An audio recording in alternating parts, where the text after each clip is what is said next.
Well, ladies and gentlemen, good evening, good morning, good afternoon, wherever you may be on this earth. I would like to welcome the very, very freshly shaved and looking rather and freshly shirted, as he saw me wearing mine.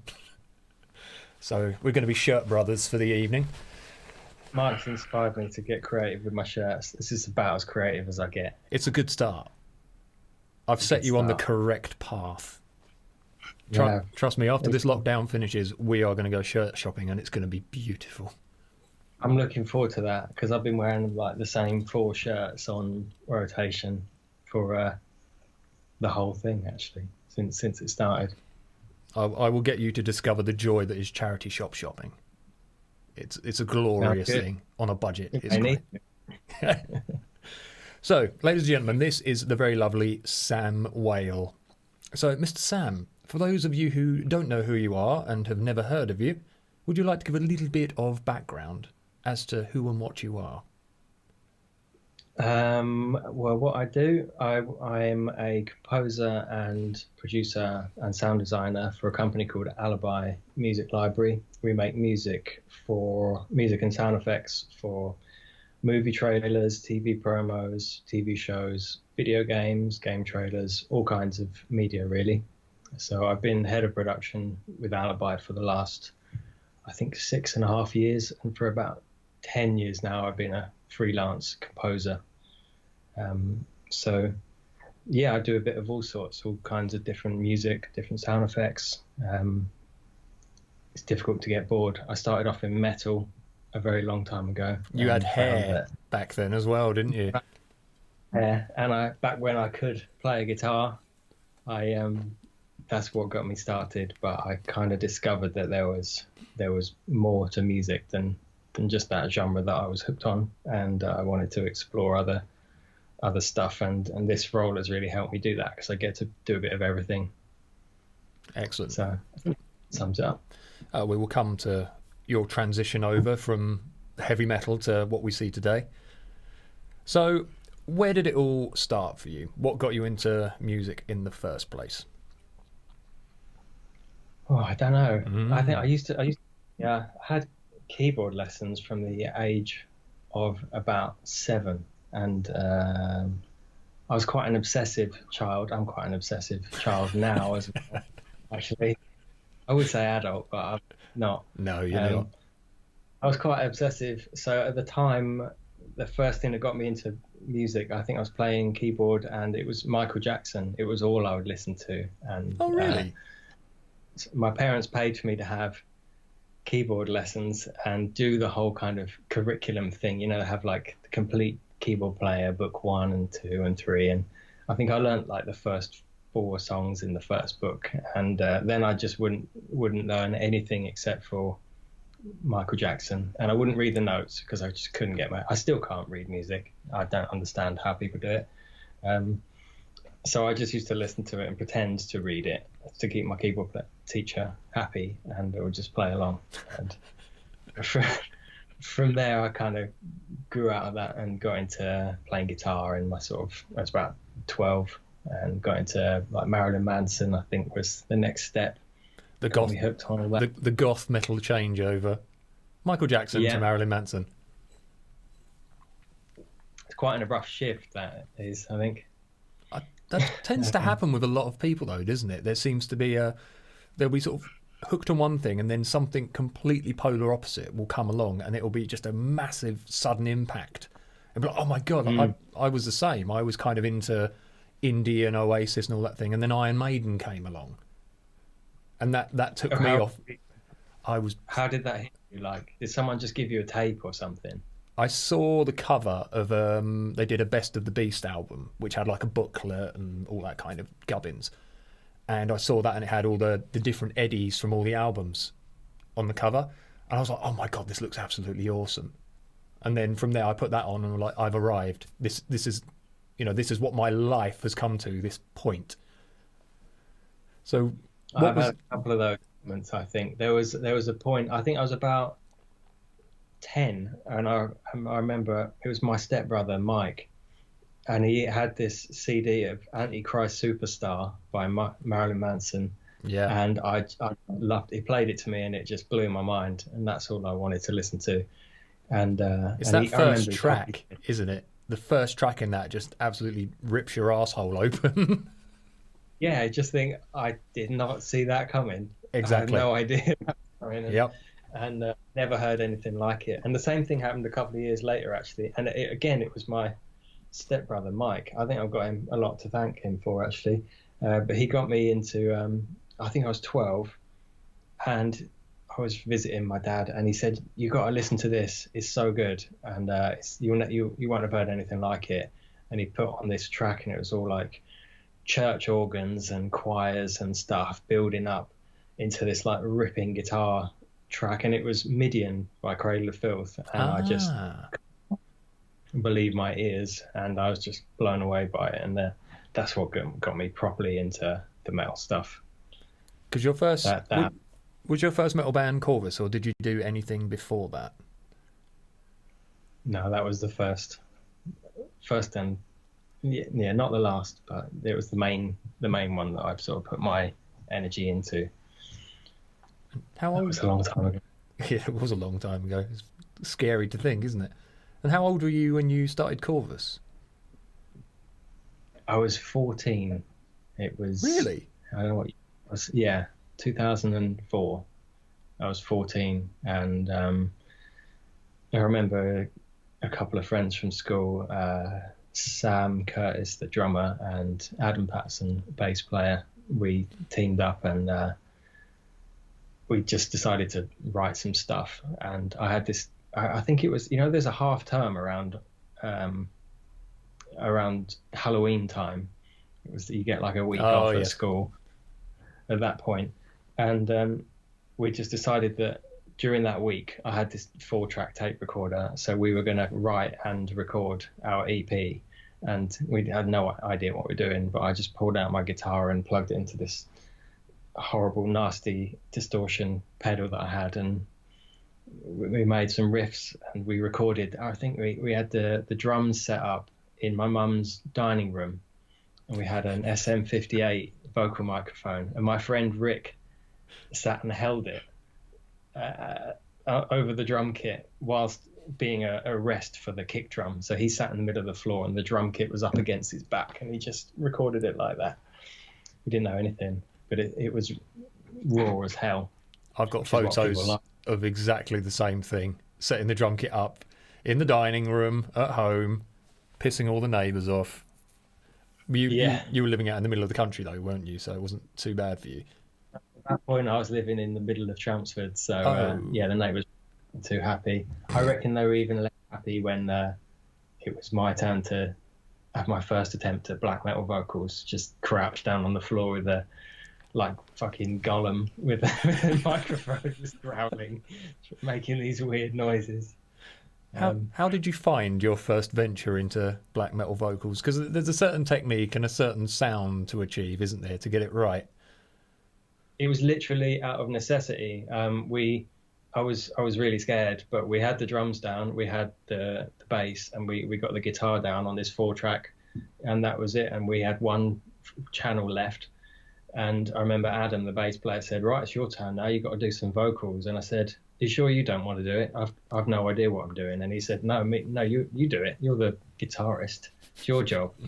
And that was it. Like, we just went for it. We couldn't not finish it, and I just picked up the mic and started screeching down it, and that was the beginning of that. So how did you feel once you'd done sort of your first recording experience? Did it really sort of light the fire within and set you on to really want to do more? I think I remember a few years before that, not with any bands, but like when I used to play stuff on keyboard, I used to listen to. Do you ever listen to Mortis? I think one song I've heard of Mortis. He was a bass player for Emperor, but That's before, well, that was his original thing. But then he had like a whole career of like, where he's known for like industrial rock stuff. But before that, he did a few albums of this dark ambient stuff. Yeah. That I used to really like. I used to love listening to that, just really dark ambient music that all made on like cheap shit synths and keyboards and stuff. And I used to try doing that kind of thing and record it on this like 4-track thing that I had. And for some reason, I just had an obsession with like recording music. I loved the idea that I could just press a button and play and then listen to it back and then add extra layers to it. I was always like pretty obsessed with that, I think.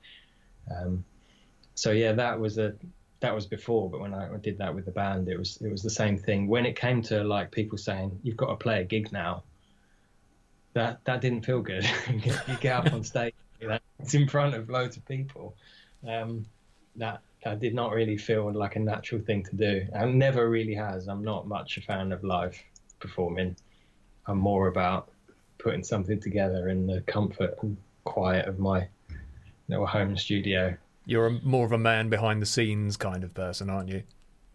Definitely, yeah. I don't need to be credited. I don't need my face on it. Don't need my name on it. I just want to make cool stuff in the background. Bless you. So I suppose it was a bit of that with that demo thing.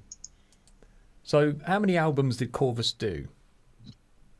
I think we did like 2 demo EP things, and then we did 1 album, which was, well, I say we, the band, the other 2 guys left just as we were sort of preparing to record the first album. I think they got a bit sick of me. I was a bit of an intense 16-year-old boy who had probably bigger plans than necessary for a high school metal band. I was getting a bit carried away with it all, and I think they just wanted to go and do what ordinary 16, 17-year-olds want to do, understandably. So they kind of left me to it, and I ended up having to learn how to program drums because the drummer left, and I bought bass and had to learn all the bass parts. I remembered exactly as Sam, the drummer, I remembered how he played all the drum parts. So I just programmed it as he played it, which was a good lesson in drum programming, because I didn't even know how to do that at first. But I thought, well, at least I know how it's supposed to sound. I just got to learn how to use all this stuff now. And didn't sound very good. You can hear it on Spotify. Don't look for it. It's awful. But it is out there still. And, ladies and gentlemen, if you'd like to make your way over to Spotify, we'll have a little listen. Send in your verdicts. Send in your thoughts and feelings. Worst work I've ever done. Oh, we've all got those. Don't worry about it. But yeah, I guess doing that, like, I ended up having to. I still wanted to go ahead and make the album, so I just did it all myself. I just programmed the drums, recorded the bass and the guitars and the keyboards, and did the vocals and mixed it all and mastered it all, and then realised I can sort of be a one-man band, and then I wrote most of the second album, literally all, including the last track. I got all the music done for the whole second album as well, and it was really pretty good. It was a lot better than the first one, and everything except the lyrics for the last track. But one day I just woke up and thought, I don't like this so much. This isn't really who I want to be. And I looked in the mirror and saw this guy with long hair and all in black, and literally never wore any colour. And I realised that I quite liked other music, like lots of other music. It was becoming more and more appealing to me, and the more I focused on that extreme style of music, the more I was kind of alienating myself from everything else. So I decided to just kind of leave it for the time being. And I remember it felt like a massive weight off my mind, even though like I'd been pushing towards finishing this album for like a couple of years. And then I just thought, I'm nearly done, but I'm not going to finish it. I don't need to. No one, I mean, maybe some people cared, but not many people cared. Fortunately, it would have been unnecessary to keep pushing. And I started just experimenting and thought, if I can be a one-man metal band, what other kind of one-man band can I be? And then I started trying a bit of indie rock, a bit of like electronic stuff, and that's when I started working for libraries. And those guys just throw all kinds of briefs at you. Whatever they need, they expect a composer to be able to deliver whatever style of music it is. You've got to be able to pull it off. Pretty much. That's kind of the direction I went in, and Have I gone off topic yet? No, no, Or no, absolutely or fine. Because I was going to say, actually, it's a very good point you bring up. When you said about the while doing all the extreme metal, it makes you feel very enclosed and not open to other things. Do you think that's partly the attitude that comes along with a lot of people in that extreme metal? I found a lot of people of that ilk tend to be very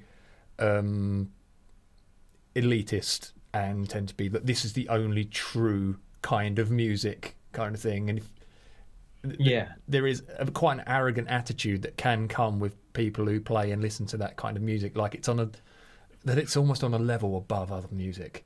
I've encountered yeah. that a lot. Totally get that, and I used to be one of them, so I can definitely relate. But I used to be one of those people who did think that way. I don't know if everyone thought of it in the way that I did, but I do. Yeah, I think you're right. People see it as people who are in that world. They think that everything else is kind of Substandard. yeah. And I remember like feeling like there was a stage where any music with singing in would make me cringe. Like literally, even metal with singing in, I hated it. Like I just hated singing.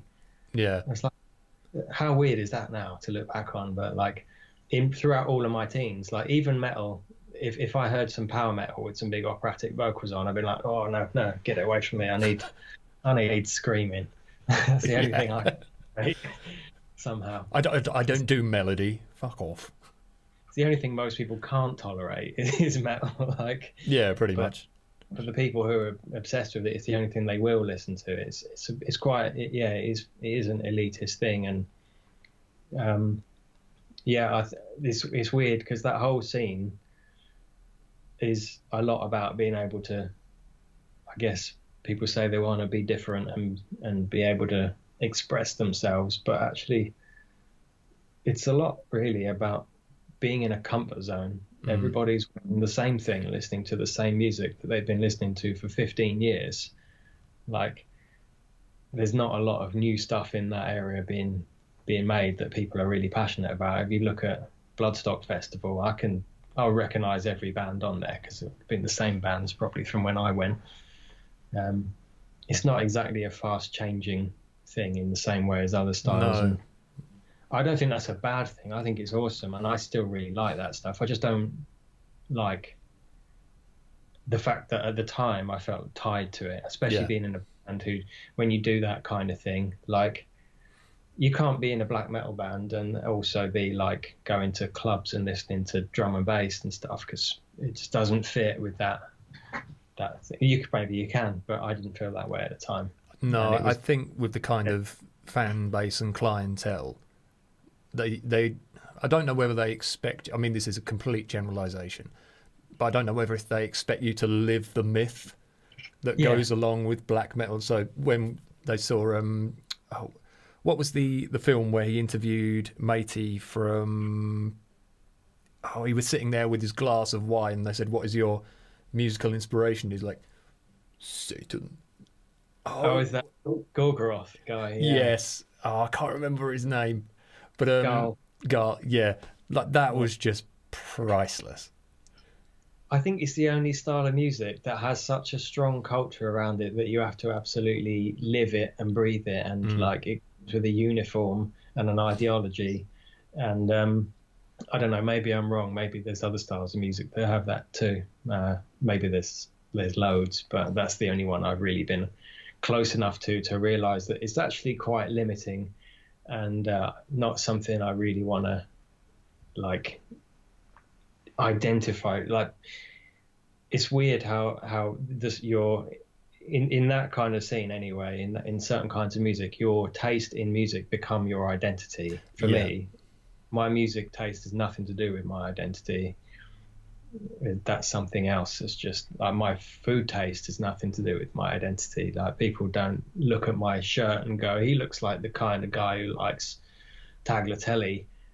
Like, but you can look at someone and go, he listens to death metal. I can tell by his hair. Yeah. I find that when I used to go to sort of gigs in London, and there'd be sort of bands who are obviously well known on the London underground circuit, but the venues would probably have about 10 people, usually the same 10 people. And if it was like a death metal gig or a grindcore gig, you'd get the guys who just stand at the front, horns in the air, and just windmill for the entire set. And you get the other people who just stand at the back doing this. That was me at the back. Yeah. Arms crossed, just nodding away. But when I was on stage, I loved those guys rocking out at the front. But I was always one of the grumpy arseholes at the back with my arms crossed. But does it make you wonder, though, when you look... And so all of this is obviously subject to conjecture, and we are saying this in a bit kind of tongue-in-cheek, take the piss kind of way, because we have all been... I know I was the same as well. So we can sort of look back and chuckle at ourselves because of how we used to be. More than anybody else here. Yeah. But I'm not knocking anyone else. No. Really. But I do look at these people and wonder, are you actually enjoying being here? Or is it because you need to be seen to be here? You need to be seen to be supporting your metal crowd and living that life? Because if they were actually honest with themselves, are they really enjoying this band? Are they? Yeah, that's the thing. I don't think they are. No, I think a lot of it is about comfort blanket. And I wonder if people in lots of styles of music are about that. It's just like, you just get used to it, and you think that's what you think. You like a certain thing, and you think you don't like anything else. Like I used to say, like, oh, I hate hip hop. Well, I don't like a lot of hip hop, but I like some, not very much. But there's some hip hop tracks I hear, and I think that's so good. Like I wish I wrote that, and I wouldn't discover that if I continued to think of myself as the kind of person who hates everything except this one thing. And I try not to with any style of music now. I say, like, oh, I don't like jazz. I'm pretty sure of that. And one day I hope to be proved wrong about that too. Not even smoky backroom jazz? Yeah, probably. I'll probably like that. That's the thing. I like being proved wrong about things. That I didn't think I liked fish until a year ago. I eat loads of fish now. My girlfriend told me asked me to try this sea bass, and I loved it. And then she said, "Oh, if you like that," I was convinced I didn't like any fish. I was like, "Oh no, it's horrible. It's horrible." And then she try this one, try that one. I can't find one I don't like now. And I think it's the same with music as well. Like, people think they don't like something, but you just got to find the right one, and it's like an in. And I think I found a few bands that got me out of metal and into other genres. And I try and whatever style of music I'm working with now, even if my first impression, I hear something, I think, it's not my cup of tea, I'll find something I like, whether it's like a hi-hat pattern, or like a really cool production trick in the track, or maybe it's just the vocal. I'll try and find something I like, and then it's like a gateway into it, because there's something to like in most things, I think. I agree. Right, we're gonna have a quick look at the chat here, because while we've been chatting, there's been a fair few things being said. Also, I'd like to thank Alex Wilson, Emma Bardo, and Annie Humphrey for liking the stream. Thank you very much, my lovelies. Lovely to have you with us. Carrie said, "Oh God, the goth scene is one of the snootiest." Yeah. I don't know if you had to have a snooty off between the goths and the black metalers, that would be a showdown for the ages. Yeah. I'm not sure who would come up trumps in that one. Well, I think you're right up there together, wouldn't they? Yeah. Both just glaring at each other from across a crowded black room. Anthony Mudge. I recognise that name. That's Anthony, who used to play with... Anthony, what was the band you used to play with? Sorry, having a really bad day when it comes to remembering names. Guitarist, he's stepped to have recovered before. Kane, that was it. Remember the band Kane? Thank you, Anthony. Got there in the end. Yeah, I do. I don't remember the music, but I remember the name. Yeah, so Anthony says... So I'm having to look around because I've got a bloody great light covering half the chat. Liked black metal when he was 14, 16, Dark Throne, Mayhem, Emperor, and though I can't really stand it now. I still listen to stuff with screamy vocals, but I like it at least to have some melody. Stuff like Dimmy Borgir is a good compromise for me. Yeah, it's especially for you, someone like a composer, producer kind of view, when you've got something that's got all that build up and production, and it makes it more accessible, I think, doesn't it? I'm the same. Like, I do listen to stuff just out of sort of nostalgia, but some of it I do really get into. There's some bands that I just can't let go of. I'm not much a fan of stuff like Dark Throne anymore, just because the production drives me up the wall. I've spent the last 15 years training myself to hear when something is wrong with a piece of music or with a mix. So if I play in Dark Throne to myself is like asking for trouble. But Dimmu Borgir, like, their production's fantastic. They're like a full orchestra, like incredible music. The production's like, the mixes are spot on. It's enjoyable to listen to. Also, have you heard Cruelty and the Beast remastered? Scott is so good. It's not remastered, it's remixed. He remixed the whole thing from scratch. Yeah, he did a really good job. He managed to keep the same essence in it, but just tidied it up and sort of... too. Yeah, exactly. He gave it more oomph as well, because the drum sound in that always was a massive letdown, wasn't it? Yeah, I mean, I still loved it, but I didn't. I think I loved it more when I didn't know anything about mixing. Yeah. Then the more I got into music, the harder it was for me to listen to it. But yeah, he's totally fixed that and made it awesome. Well done, Scott. Nice one, Scott. Good lad. So something I wanted to chat to you, because one of the things, we'll get onto what you do now, because I mean, the thing with doing your job now, writing for Alibi and doing the composing and the producing and everything, the turnaround time that you have for getting a lot of this stuff done, how do you get to that point where you can become so prolific? Because I'm a songwriter as well, but I've always had to wait for inspiration to strike. I've never been able to force it or kind of work to a deadline. But the amount of stuff that you guys, the other composers there, can churn out in a small space of time is incredible. So how do you get into that mindset where you can almost just turn on the creativity as and when you need it? I mean, it is harder sometimes than others, but like an artist that's like making an album will generally take their time, and what they're doing is more about, generally most artists, I'm guessing, seem to be more about expression. They have like a vision, there's something that they want to create that's unique. Whereas what we're doing, we do have, there's a lot of expression and creativity involved in it, but it's music for a purpose, as opposed to just like, here's a song that I wrote from my heart. It is like, this is a piece of music for a horror trailer.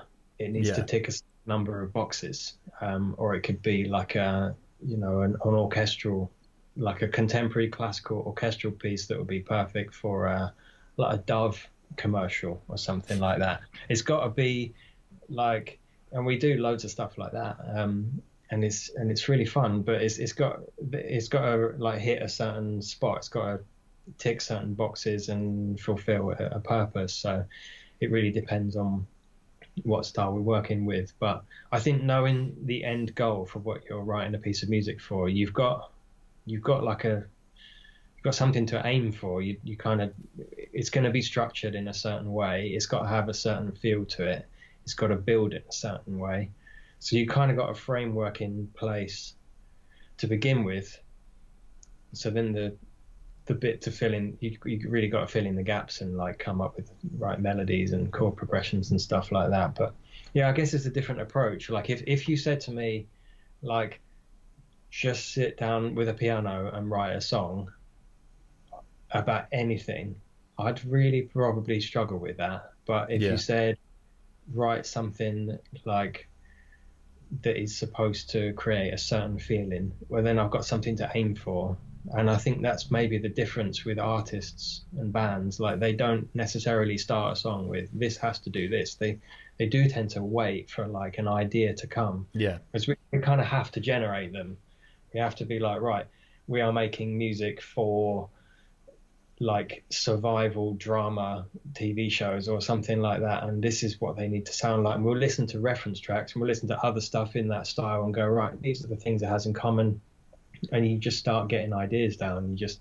I think you just have to dive in and go, right, what would the drums do if I wanted like a big drama build up for a, like an action trailer? What kind of thing would the drums be doing? What kind of thing would the strings be doing? And just start throwing shit in the mix and see what works, I guess. So how long would you say, because you've been doing this a long time now, haven't you? Is it 15 years? Probably, I think it was about 2009 that I started doing library stuff, so probably 11. So that, yeah. How did you find, at what point, say from the last decade, did you find you got to the stage where you could comfortably, or you felt comfortable in what you were doing? You knew I suppose your skill improved to the point where you were more proficient in knowing exactly what you needed to do, where it became a lot easier for you? Because I can imagine right at the start must have been really difficult to get used to the whole business and everything about it. In a way, I was quite lucky in that, what I did to get involved with music libraries, I remember someone telling me, it was Dave Powser, you remember him, don't you? He told me about music libraries, these companies that media, because I said I want to write music for TV, and he said, well, a lot of TVs get music from libraries. And I said, what's that? And he went, no, there's loads of them. They make music that's ready for TV people, so they don't have to ask a composer every time they need some music. And I thought, oh, that's cool, they must need music.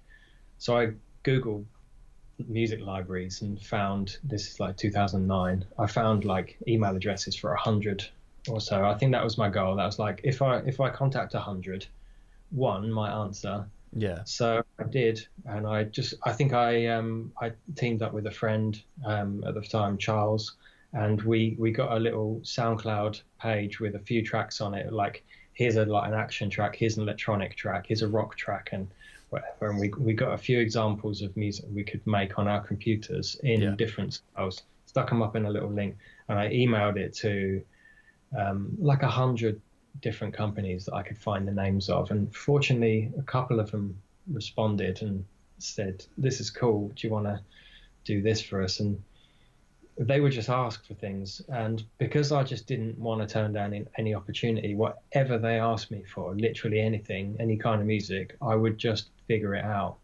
So I wouldn't go, oh, sure, that's really my cup of tea, I don't have any experience in that, because the truth is I didn't have any experience in anything. So, except for black metal, which no one was asking for, funnily enough. Can't imagine why. So yeah, that's my own experiences in black metal, and literally anything they asked for, it's just it's a little bit naive looking back. Like now, if someone said to me, "Can you make a track in this style?" Like I tend to weigh up like what are my strengths and weaknesses. Yeah. And I had no strengths, and I didn't know what my weaknesses were. I had loads, but I just didn't know what they were, which is quite helpful actually. Yeah. I think it's that like. It's why kids are like just sometimes just good at shit, because they don't know what the risks are. They don't know they're about to fall flat on their face. They don't know what the rules are either, so they just tend to sort of break everything and maybe come out with something fantastic. Yeah, they're like, I'll have a go at that. Oh, let's do it. How can that be hard? That must be easy. And I think I had that mindset with everything, and none of it was easy. But I think I started every track with that mindset of, I'll figure it out. I'll be able to do it. And then I'd sit there and go, oh, this is really hard, but I will get there. And I think it's just that. I think it's just that mindset of knowing that someone made this, and I'm someone too. And if another guy on a computer can do it, then so can I. Like, pretty much any music you listen to in the charts these days is made by somebody on a computer. Yeah. And obviously in the case of a lot of artists, it's live instruments, but a lot of it's just synths. But you could do it if you've got some, musical understanding of things. You listen to it and go, right, what are the drums doing? What's the bass doing? What are the guitars doing?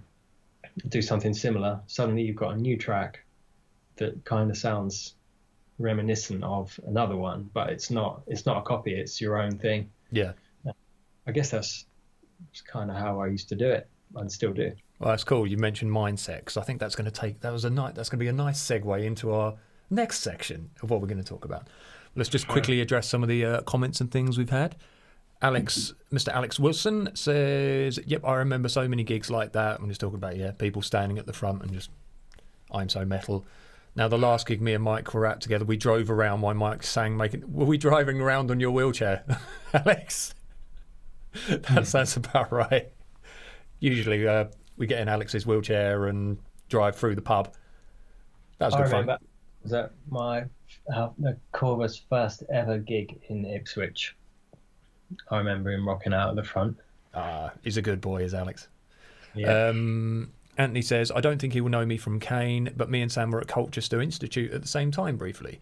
I think it was in the last year, as it was my first. We exchanged pleasantries and we would see each other, but never really became friends." Funny enough, with what you were talking about, because I saw him as some kind of black metal elite who I probably wasn't cool enough to hang out with. No, it's me that wasn't cool, honestly. Aww. But you had beautiful hair. That's what counted. No, I was just a grumpy shit, actually. I'm a lot more friendly now. Promise. Oh, yeah, Alex, it was at your work event. Yeah, so it was on those proper, should have been a professional event. Get on Lionel's... so we call him Lionel. It's an old nickname, but Alec would get on Alex's lap and pootling around the dance floor singing. Yeah. Great fun. But thank you, Esther, for following, and thank you, Carrie and Tom, for liking the stream as well. Right, so mindsets. This is a subject that me and you, over various dinners, games of Gwent, for those of you who are Witcher fans, we have had many a chat, and we always descend quite deeply into the human psyche and how things work. So one of the things that I find really interesting about when you talk about the mindset is you've done a bit of study and attended sort of a conference on sort of positive mindsets and the way that human beings can change certain behaviours, alter their mind patterns to find better ways, better tools, equipping yourself with better tools for dealing with situations of life. Yeah. So, and it sounded like you had quite, from a young age, especially when you were talking about the attitude for music, that I can do this, somebody else has done this, I can figure it out. So there's quite a lot of confidence, even if, as you say, it was you sort of were quite blind confidence. Yeah. But you kind of proved the point that you don't have to know everything, just sort of persisting and learning, you can overcome things. So it was a very positive outlook to have for sort of quite a young age.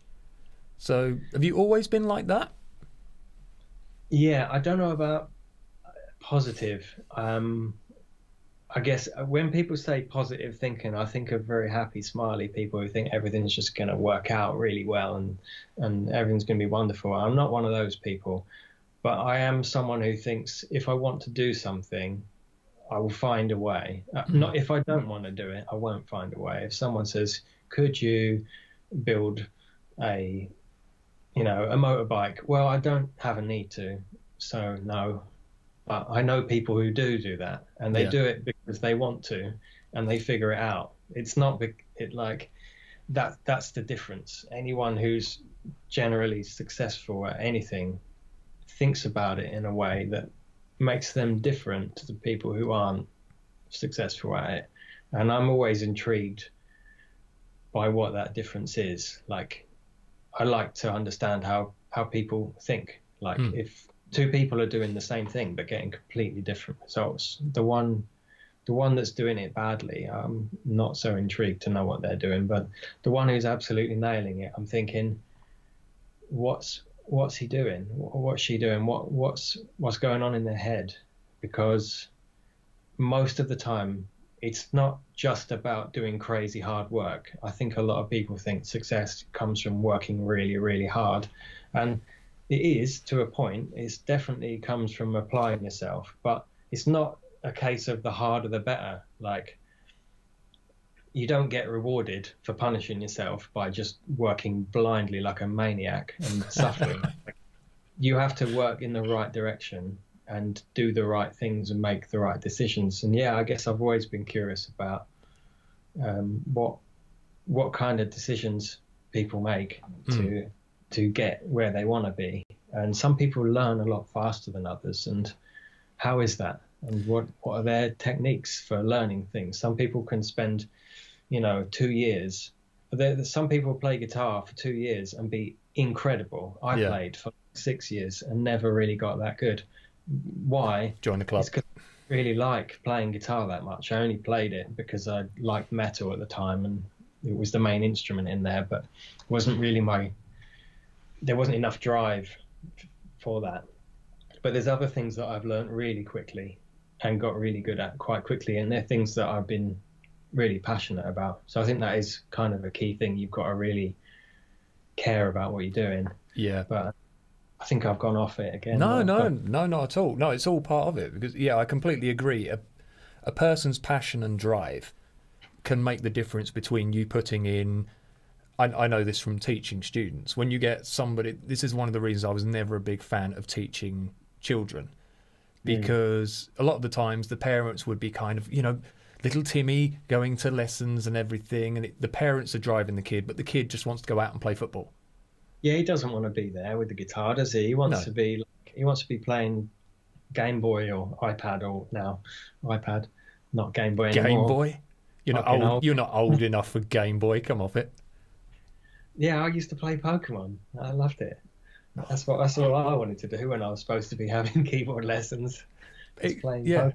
Exactly. And with that, obviously, they're not going to put in half as much time as is needed to achieve great things, but also there's just not going to be the same, I suppose, hunger for knowledge, is there as well? That hunger, you don't really get to. I find that difficult to turn on and off.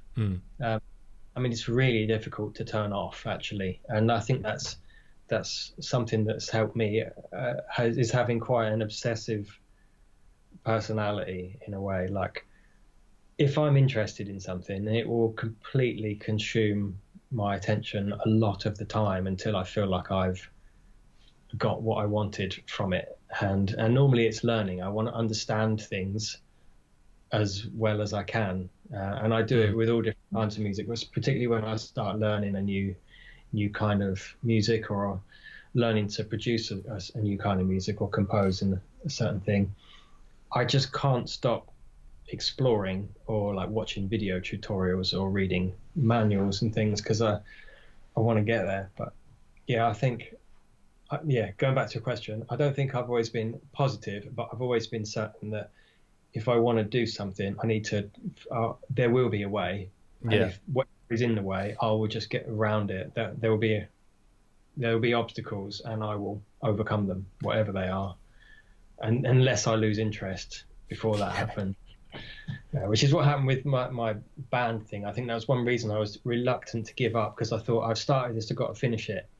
And I think it's important to know that just because you start something, it doesn't mean you have to finish it for the sake of it. You only have to finish it if it matters to you. If it suddenly doesn't matter, or if it gradually becomes less important to you, got to reevaluate and go, what do I actually want now? Because otherwise I'm just working my nuts off for something I don't want. Yeah, I completely agree, because there's nothing worse than, I suppose, with anything, if you're tied into something and then the passion goes. I suppose it's like a relationship, isn't it? If your relationship to you that once was something you really enjoyed and were passionate about, and now it's just kind of ticking along and you just don't feel, you're just going through the motions. We only have a finite time on this earth, and surely you want to be engaged with it as much as you can, doing something that you feel passionately about.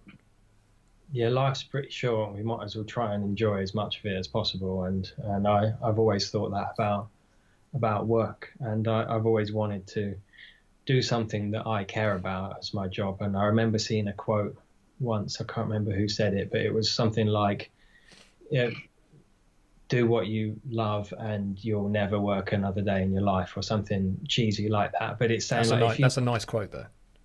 I can't remember the exact wording, but the message is like, if you love what you do, it won't feel like work, because it'll be easy, because it's fun, you're enjoying it, it doesn't feel like work. And I think that's really kind of a good sign. If you feel like, I don't want to stop because this is really fun, and you know you've kind of found something that you're passionate about. And I can't say that every aspect of my work I'm just loving it all the time, because that would be like, there's plenty of times where I'm thinking I've had enough of this for now.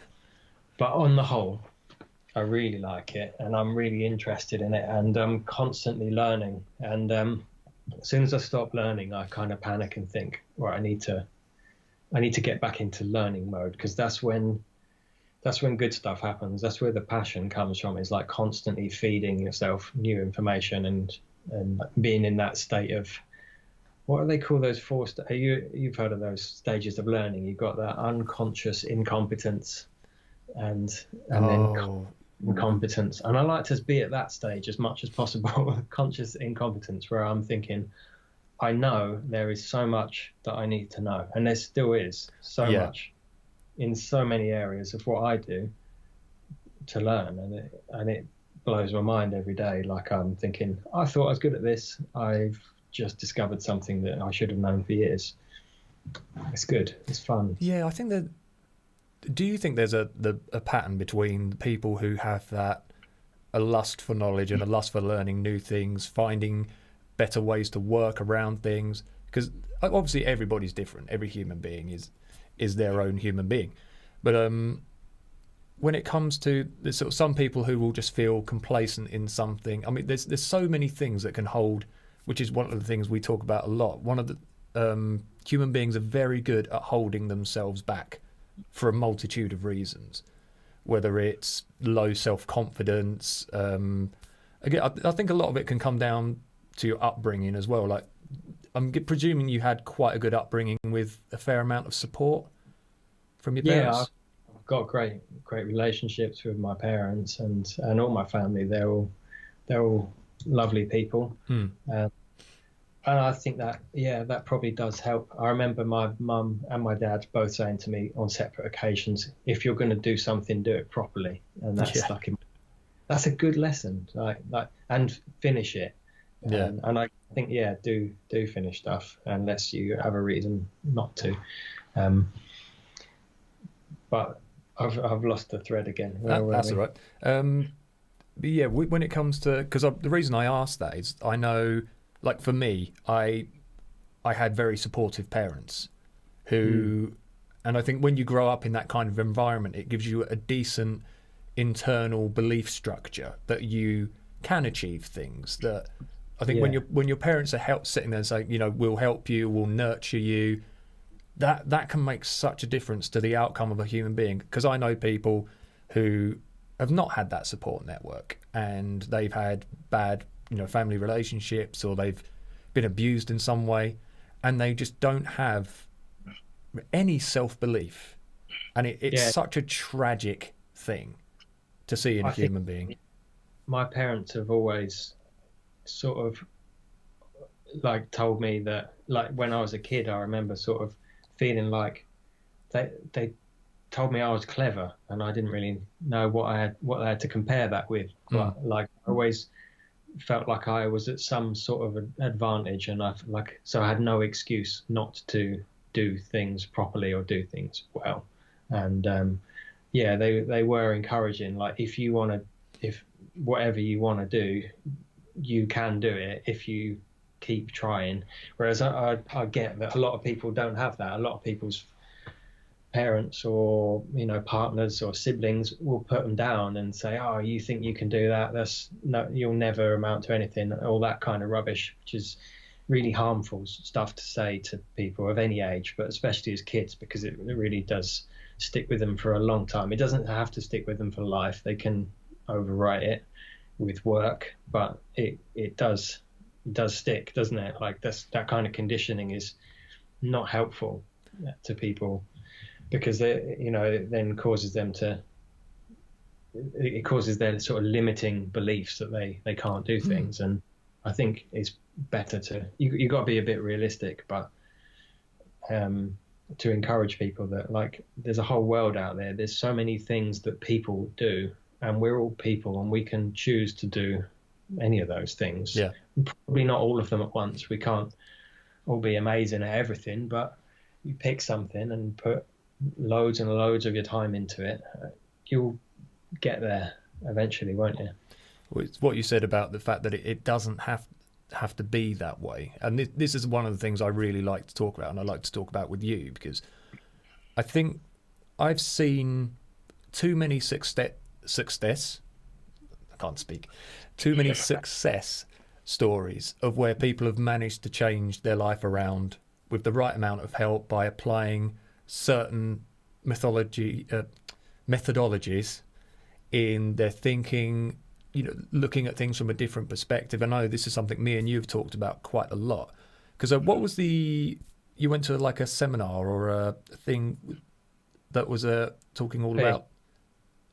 I did. I went to a couple of seminars on neuro-linguistic programming, and I found it really interesting. So I did a practitioner course, which is a week-long intensive course on neuro-linguistic programming, and the people who teach it are the best hypnotists in the world, and they pretty much put you into a trance and drill you with information over a week. It's just fantastic.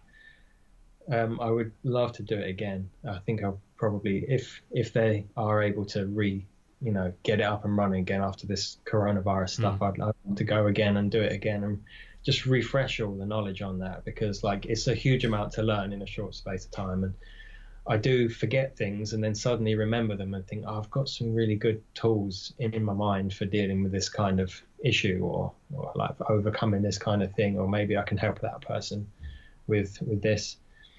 So yeah, I'd probably need to do a bit of brushing up and reading on certain things, but it was pretty life-changing. Not that I desperately needed it or anything, but it really does reinforce that same kind of mindset that we are not just stuck as we are. People just say, oh, that's just what I'm like. I'm just an impatient kind of person. Well, you probably learned to be impatient.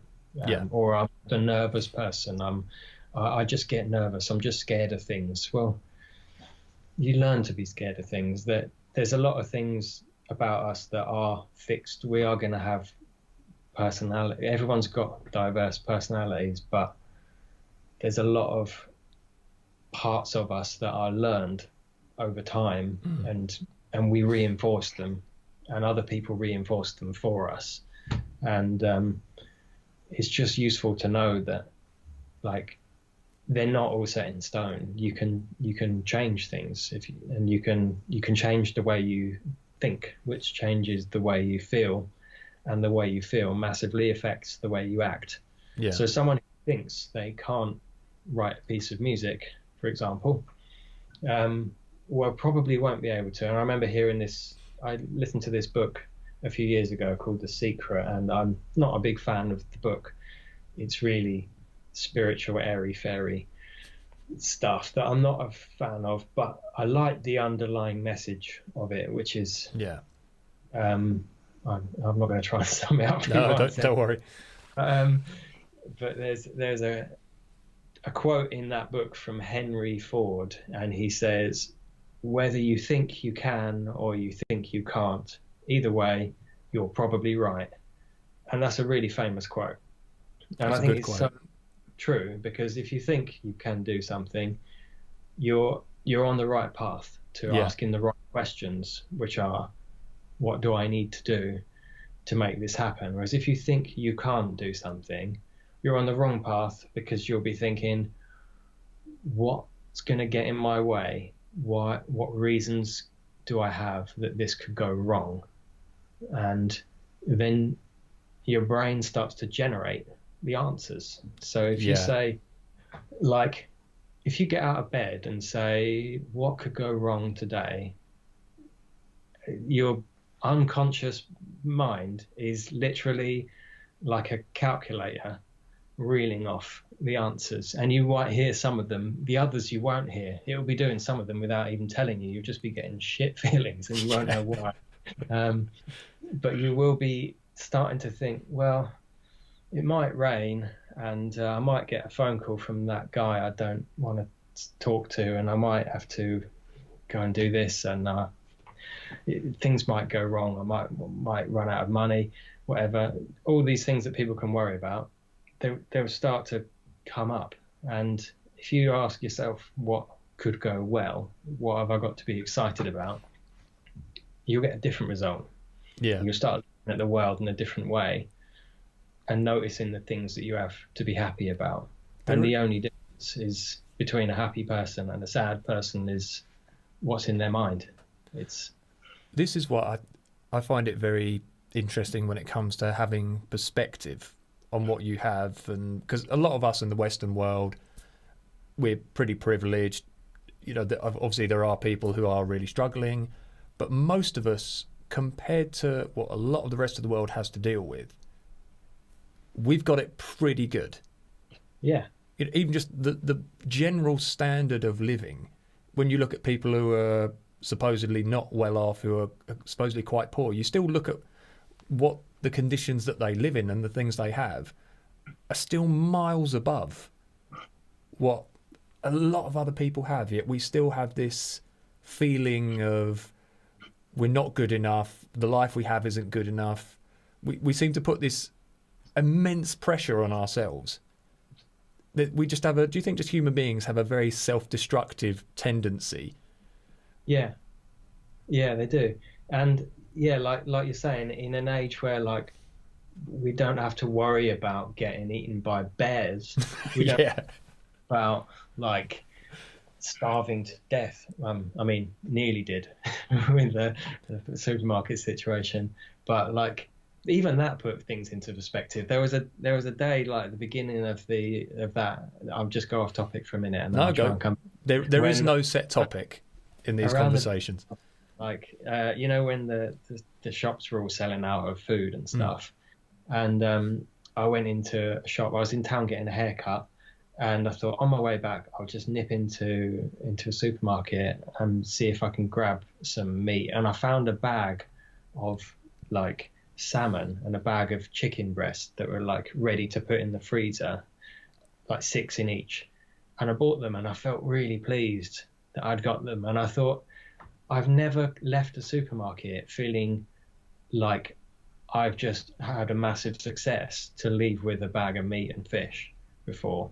And it's because of the circumstances. It was because of that, like suddenly these things are all selling out fast. But it makes you realize, like, most of the time we don't think about that stuff because we haven't got to worry about that. Everything's fine, food's fine, we just buy stuff and eat it, it's fine. But then suddenly when it becomes like under threat, your priorities change, and you're not thinking about that email from your colleague that you're stressed out about, or like work so much. I wasn't thinking about money, or like the track I'm working on, whether that's any good or not. I was thinking I need some meat in my fridge, or I need some fish in the freezer. That's the new priority. But yeah, when things get a little bit too easy, perhaps we start looking for other things to worry about. We haven't got to worry whether we got a roof over our heads or not. We're nice and warm. We've got plenty of food and water and nice comfy clothes. So then we look for reasons to be anxious instead, and find reasons to like, oh, my face looks a bit chubby. I could be a bit slim around here. As like, Heather's just put, it's Maslow's hierarchy of needs. Yeah. Yeah, very true. So you got all those needs covered, and then you look inward and be like, maybe I just need to hate myself and change everything about my entire being. I think you do wonder, and I remember when they were talking about, I think, depression rates in various countries. And so don't quote me on this, but I'm sure they were saying something along the lines of the countries where you have people who have so little and literally getting by day, the fact of if you survive the day without being shot, being starved, some other horrendous thing that happens in your country, it's a good day. Yeah, it's a success, isn't it? Yeah, if you wake up the next morning not dead, then everything's hunky-dory. Yeah, you wake up and everyone around you is alive. You're like, yes, we're on a good start already. This is great. No one's fucking dead. I bet they genuinely probably feel similar to how I felt when I came out of the shop with some salmon, thinking, great, I've got some salmon. And it's like, it's a similar thing. Like, we adjust, don't we, to like what's going on around us, and they're adjusted to that. That's their level of you know, what's normal. And then things get tough here, and it kind of changes. But if you've got nothing to worry about, you'll find something else, and you'll probably be having the same kind of anxiety level about the fact your hair's gone the wrong color when you dyed it that someone else is having about whether they're going to wake up next to a dead body the next morning. It's probably a similar thing, like actual physical response in the body going on, just because we haven't got the right reference point. So how can we change? Because obviously having these kind of negative feelings and anxieties that a lot of people suffer with, obviously it has a huge detrimental effect on a person's mental health, on their physical health. And so many people feel powerless when they're caught up in this kind of thing, because it's a complete, you know, it's a very strong emotional response. And a lot of the times your logic centers won't engage. You'll be flowing purely on emotion.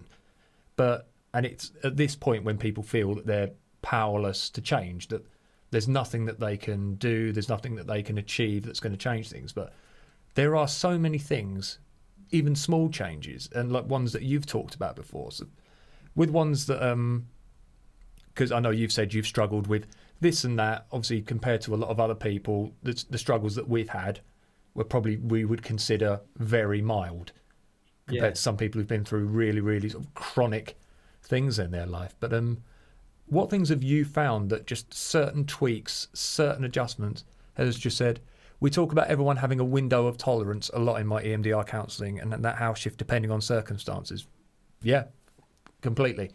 So your window of tolerance. That sums it up way better than I was explaining that. No, it's references. No, I've heard Carrie talk about those kind of things as well.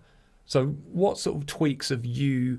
Oh, Anna Blythe has liked the stream. Hello, Anna. Long time no see. Hope you're doing well. What changes did you implement that you found were really productive? Because as we've talked about before, there are certain little elements that you can add to your toolkit of life, isn't there? And just by doing sometimes a simple thing, just a simple change, can make you look at something in a new way, or it just changes a certain methodology in your thinking to a more positive one. What things have you done that you found really benefited you? I think, well, just to go off topic a tiny bit, like I think a bit of the discovery, at least with my NLP thing, is that, like with my experience doing that, is that the understanding, the realization that most of our problems are pretty much in our minds, in the sense that the way we think about it, the way that we think about it affects the way we feel about it, and then the way we feel about it affects how we respond to it. For example, like last week, the company that I work for had to make some changes to the way they pay everybody as a result of this pandemic situation. First response is going to be, this is weird, this is different, a little bit of panic. That's reasonable. Yeah. What a lot of people might do is drag that out over the next few weeks and find reasons to worry, like what could go wrong next? How is this going to affect me badly? I don't need to do that. I will look for how I can use it to my advantage, how I can see the plus side of it, how it is a useful change for the company that I work for. And it's about trying to just look at it in a different way. Instead of thinking, how is this going to hurt me? Think, how is this good? Like, even if it doesn't seem like there is anything, like, even if it seems awful, and I'm not saying that was, but just for an example, ask yourself like the right questions. That's a real core message in that I picked up from that course in NLP is it's all about asking the right questions, asking other people and asking yourself the right questions, because we ask ourselves questions all the time and we talk to ourselves. And we say stupid shit to ourselves like, this is going to be horrible, or this is going to be really hard, this is going to be really painful, and then it makes it worse. And if you talk to yourself in a different way, if you tell yourself that you can do it, and it's going to sound cheesy, but you say, we can do this, I can do this, there will be some positive outcome to this, I can make this work. What can this do for me? What good can come of this? You can start to look at it in a different way. Just asking those questions changes the way. It's almost like changing the goggles that you put on. Yeah. If you've got that I'm in a bad mood goggles on, just think of a day like when something pisses you off and you go outside and someone like the postman says hello and you're like, fuck off. It's like everything's annoying. Even hope people your family dies, that kind of thing. Sometimes even people being nice just really annoys you, and it's when you're in that bad state that you just need to shake off. And for me, that's like, I just got to go. I'm an introvert really, so I like a lot of time on my own, and I tend to go in to my little shell and take it off, and then I'll be back to normal again. But for the most part, if someone smiles at you and says hello, you shouldn't be getting angry, you should be feeling good. And so that's a bit of a sign, I guess. But Carrie's just said here that so basically reprogramming, yes, it's say neuralistic programming, isn't it? Yeah, I think and another useful part of it is to understand. Sorry, is it neuro-linguistic or neuro? Yeah, you got neuro-linguistic programming. Yeah, and another thing they explain is the way that that as we learn and just sort of go around the world and experience things, we filter all information that goes into our brains through a few different methods. There's distortion, generalization, and deletion. So say you're like, imagine the drive from your house to work. You can quickly go through your mind and draw like a little line of which roads you go up. You probably don't see every single tree, so that's deletion. Some of the roads are probably a little bit windier or straighter than they are in real life, so that's distortion.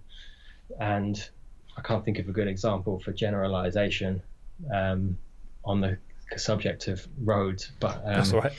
Something that we do quite a lot, like trying to think of an example. There's a useful level of generalization, like if you touch something that's hot, it's going to burn you, so then don't touch anything else that's going to be hot, because that'll burn you too. Otherwise, if you had to learn that every single time, you would get a lot. So that's a good generalization. It doesn't have to be the same hot surface. You can generalize it to all hot surfaces. That's good. Yeah. If you generalize, like, my girlfriend cheated on me, that means all girlfriends are liars and cheats, then that's really unhelpful generalization. And people do that all the time. Like people generalize and say men are horrible or women are horrible, or like, it's probably why racism exists too, because people generalize for no obvious reason. And we just find ways of lumping information together because it's easier for us to digest. Do you think break it up and look in? Does that also come from a place of where I know Henry Rollins, he's done a lot of good talks about this, and the whole lumping of people together in a group is a kind of defense mechanism, because if you can say, for example, like if I was cheated on and I said, oh, all women are shit and cheaters, then what that does, that puts a shield up to you to sort of protect yourself from putting yourself out there and taking any more risks. Yeah. And because of that, because what you don't want to think about in that situation is that every human being is different, and there will be a risk that you take with every human being. But obviously that makes you vulnerable. So therefore, if you just categorize everyone into a simple, this is what really annoys me about when people try to solve complex problems with a single soundbite. And you're like, oh, I can just degrade everything down to this one sentence and that solves it all. Not a No, hope in hell.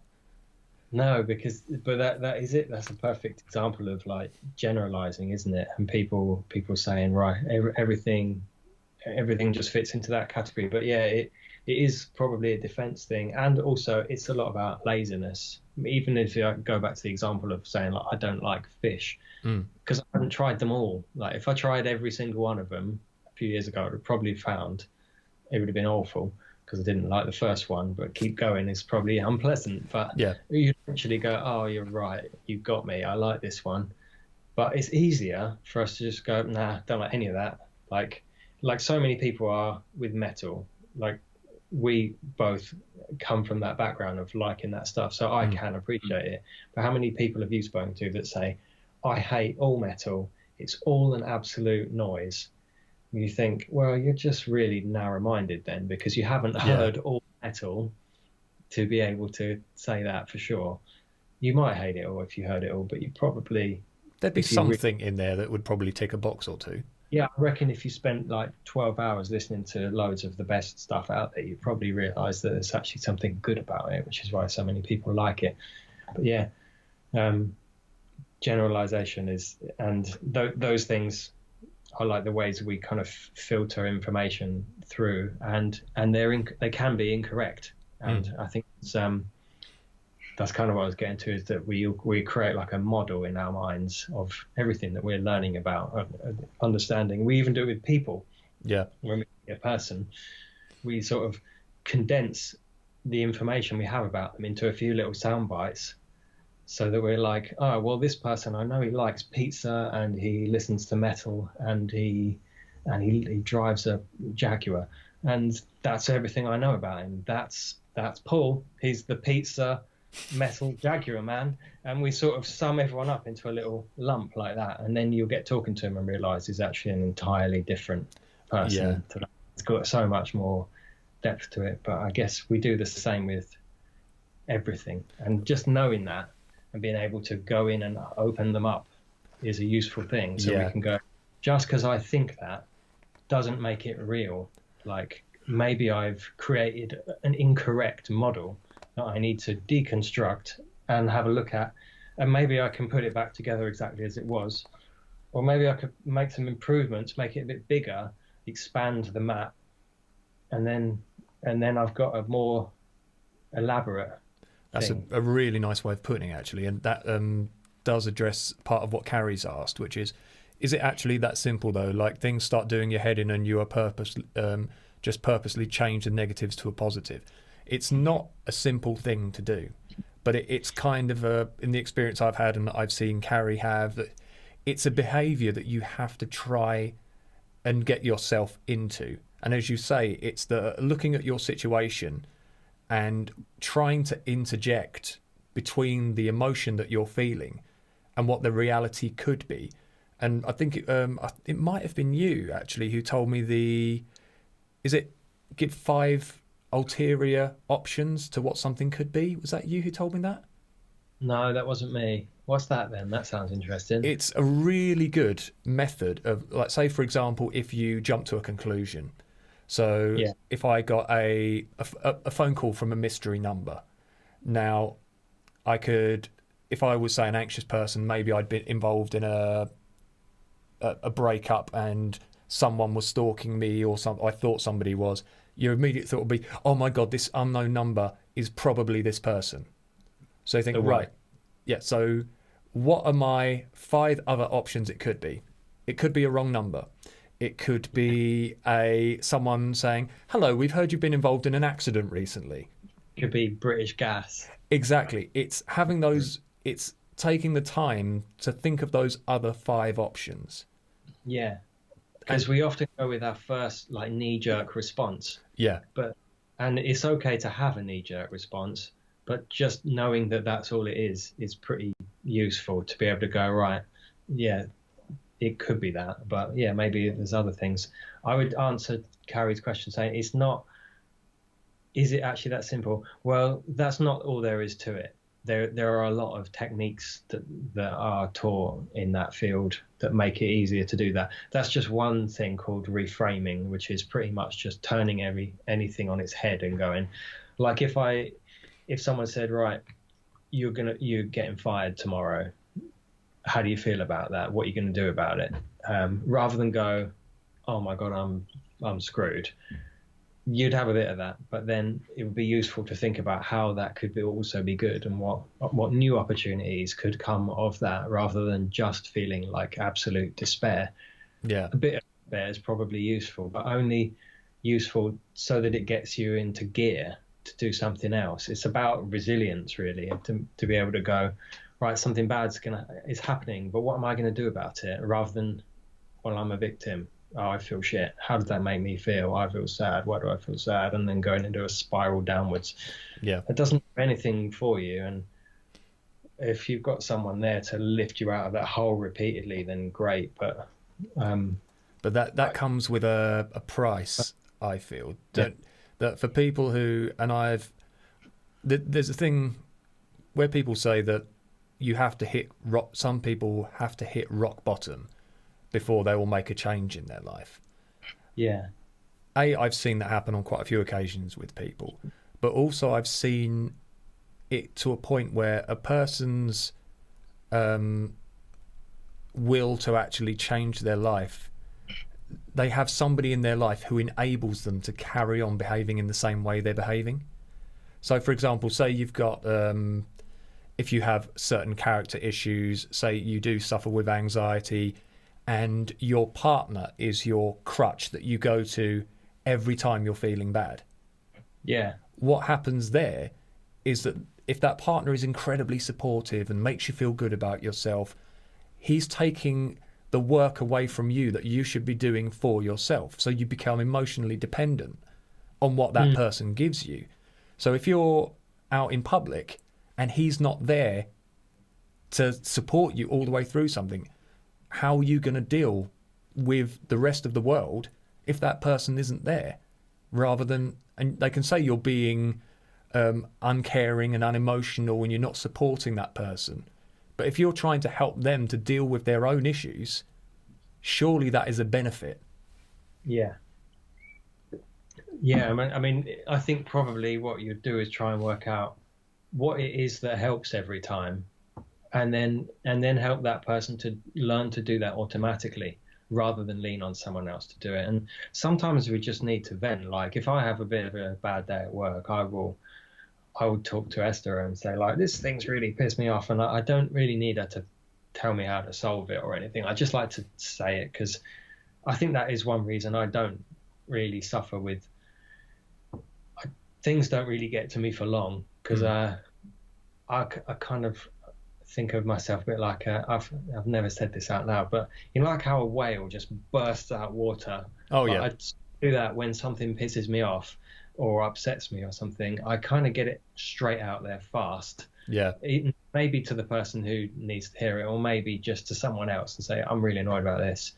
But I find the quicker I say it as clearly as possible, the quicker it's out there, and then I can look at it and analyze it and then manipulate it, put it back in, and make it something else. So it doesn't bother me so there's much. something to be said about acknowledging emotions when you feel them and seeing them for what they are, rather than letting them completely consume you and drag out over a period of time, because that's when they really take hold, I find, and then that's when they'll start affecting your life. But if you get angry at something, you can feel angry, but then you sort of have to acknowledge, okay, I am feeling angry. I'm obviously feeling angry about this.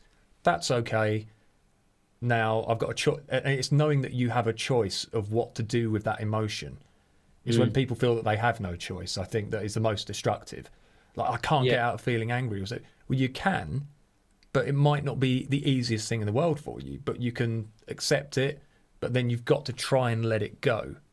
And as Carrie's just said, because anxious people have totally different brains, the fight-flight region, amygdala perhaps, is enlarged. Therefore, this area tends to engage the irrational panic, fear, etc. before logic and reason kick in.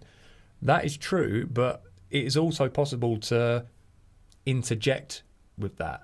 I've seen people, as you've said, when you learn, it's just learning new methods, isn't it?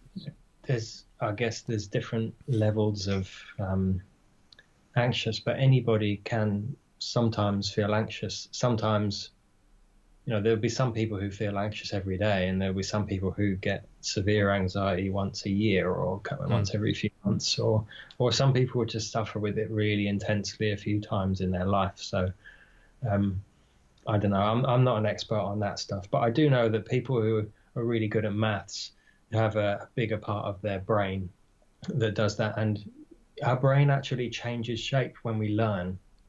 There's been scientific studies on this, and like done brain scans on people who are learning certain things like sports, and like they've measured the sizes of certain areas of people's brains and the activity within them before and after learning certain things, and they actually learning things changes the shape of your brain is pretty weird and fascinating. But it's bizarre. The same as lifting shit up. Like if you keep lifting a dumbbell every day with your right arm, your bicep on your right arm is going to get bigger and your left one won't, unless you do the same with that one.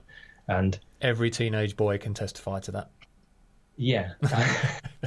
But the same goes with habits. And I'm not saying that depression or anxiety is necessarily a habit, but some people will get into a habit of go into that place quickly, and will find it easy to get to that place quickly, and get angry quickly and get sad quickly.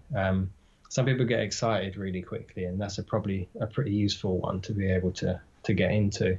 But the more you do anything, the more your brain treads that neural pathway and gets stronger. And that same thing applies for writing music. Like after a few weeks of not doing anything creative, I find it quite difficult to do anything like that. If I'm doing it every day, I'm just straight in. Even if I'm thinking about something completely different, I'll load up my software and I'm straight in and I'm ready. And it's like riding a bike. You're probably a bit wobbly if you haven't done it for a while. If you do it every day, it's just second nature. But I suppose worrying is a habit that a lot of people have, and I'm quite interested in habits for the same reason. It's all quite linked together. One thing that was really bothering me about myself until a few months ago, because I like to think of myself as someone who does have quite a bit of self-control and control over my own mind, is that I was a nicotine addict. You know, I puff on my vape. I've been smoking that thing for 9 years, and before that I was smoking cigarettes for 6 years. So I've been a nicotine addict for half of my life until 3 months ago, when I decided, just before the beginning of lockdown, I thought, I don't like the fact that this thing has a hold over me anymore. I don't want to be the kind of person who needs substance. It's embarrassing that I carry this fucking thing around and sneakily puff away on it in the pub when no one else is doing it. Why am I the only person in the room doing that? It's perhaps a little anxiety. It's something to keep my hands busy. I do it when I'm a bit nervous. I do it when I feel a bit, if something would stress me out, the first thing I do is pick it up. Big inhalation, full of nicotine, big deep breath, and it would slow down my blood pressure and stuff. And I thought, I'm going to learn to be the sort of person who doesn't need to have this, and I'm going to look at myself as the kind of person. And I think that's another NLP trick, is to do identity work. You see the version of yourself as you currently see yourself, and then you see a version that you want to see, and you replace it. You make one really small and one really big. You get two pictures, you shrink one down really fast and bring the other one up. So every time you see yourself smoking, you go, no, I don't want that. Really small. And then big one of me, like strong, fit and healthy, running as fast as I can. Kissing the guns. Yeah. Make that really big and be in it, and like live in it. Feel like that is you. And that's one of the ways that I help to stop doing that. And there was no gradually weaning myself off it. I decided what I was going to do, and I put it in the bin. I drove to the gym. I was listening to an audiobook about how to quit smoking by Alan Carr, and I finished the book, and I went out and I got the e-cig out of my car, and I took it over to the bin and chucked it in. And then I got home, got all of my liquids, all my nicotines and all the other shit that goes with it. put it all in a bag, chucked it straight out the back, and I text Esther and said, "E-cigs in the bin," and she was like, "What? Wow." Did she say, right, I'm going to stay out of the house for the next month?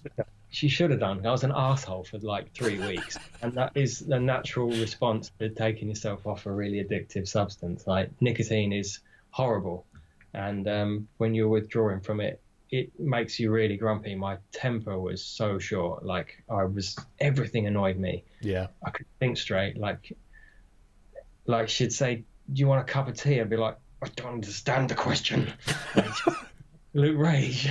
But it just goes. It only takes about 3 weeks. And knowing that, like I listened to this book that said, it could have been wrong, but I listened to this book that said after 3 weeks, nicotine will have pretty much died off. Yeah. And the addiction will be gone.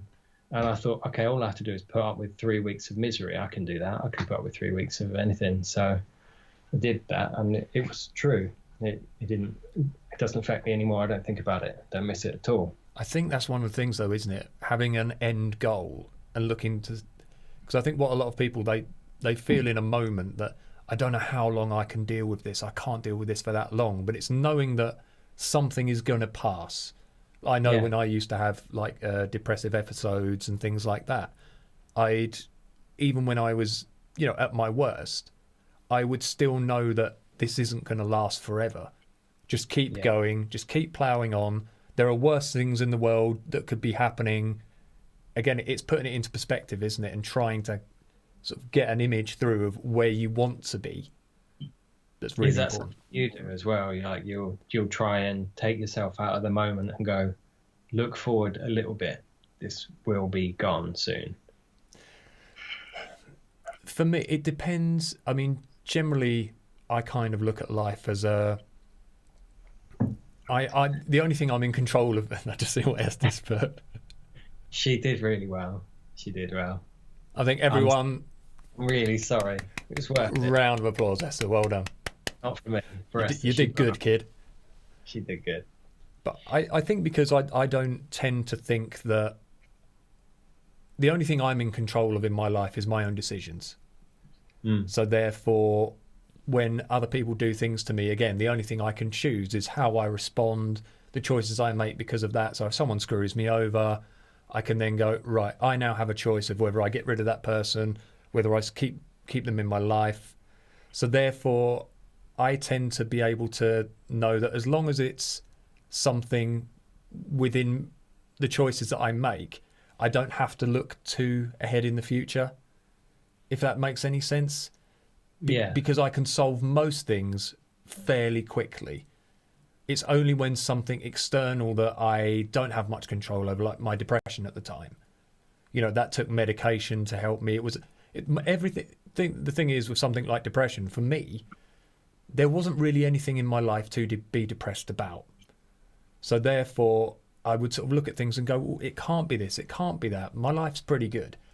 So in that instance, I had to look ahead and think, right, I can come out of this. It's just going to take time. So I've got to set myself a target, not to beat myself too much out of it. I'm going to try and get help. I'm going to do this. I'm going to do that. So therefore, with something like that, I think where there's external pressures on you, it's good to have a goal and an aim and a look to the future to have. But generally, if it's something that you can change fairly quickly through decisions of your own, to me, I don't look too much to the future for that kind of thing. I know what you mean with like that feeling of like I don't have anything to be depressed about, but there's just something isn't right. And I've had that plenty of times, and I think a lot of people do. I've never been to a doctor about it, and I don't intend to unless I really have a serious reason to, but I generally find my way out of it quite quickly. But what I don't find helps at all, and I know from experience trying it, is asking myself what the hell is wrong. I was just about to say this. Yeah. When I quit smoking, literally every day I woke up for 3 weeks, or for the first 2 weeks particularly, I'd wake up and be like, I am so sad. My life is awful. What is wrong? What is wrong with me? Like, seriously, what is wrong? Everything's wrong. And I don't know. It's like I should have fucking written it on my hand or set an alert to come up every 5 minutes on my phone saying, it's just the nicotine, shut up. Yeah. Just shut up and ignore it. It's just the nicotine, because it would be fine. And it was. But it really was real. It was horrible feelings. I mean, I just felt like I just wanted to sit and cry for absolutely no reason. And I've had that for other times as well. But I think the worst thing you can do is go, what's wrong? What do I have to be sad about? Because then, like I said, your brain starts to generate reasons to be sad, and you think of them. If you look around and think, what do I have to be grateful for? And gratitude is like one of the most powerful emotions you can tap into. Like just noticing the little things that are good around you, like the people that matter to you, the fact that you've got friends to talk to, the fact that your family are there and you're well, and your partner is there next to you. There's always something to be grateful for, even when things really suck. There's always something to be grateful for, and if you can focus in on that, you can ride through the storm a little bit and just ignore all the other shit. Like people who go through real hardships, like serious, and I don't mean just mental stuff. I mean like horrible periods of their lives. Yeah. They get through it by focusing on something else, something in the future, like something to look forward to, or something positive that they've got to be happy about. And it anchors you, because you can't spend a whole lifetime just feeling miserable for nothing, surely. Yeah, surely. Hopefully. Well, the thing is, the way I've always seen it is that everyone is going to be dealt a certain hand from the day they're born. So you may be born into a prosperous family with lots of good perks and good prospects. You may be born into a really shitty area where life is really, really hard. We're all going to have certain parameters that we can work within. And some people are going to have various mental issues. Some people are going to struggle with depressions. Everyone is going to have a different instance of what their life is going to be. And we can never know what each other's life is going to be. But I think for everyone, there is, because we are human beings, because we follow certain thought patterns, certain behavioural patterns, there is for everybody that there are certain things that you can change because you are a human being. There are certain things that you can implement as a human being because it's biology, it's chemistry, it's the nature of what makes us us, that kind of unites us all as a species, that you can work with.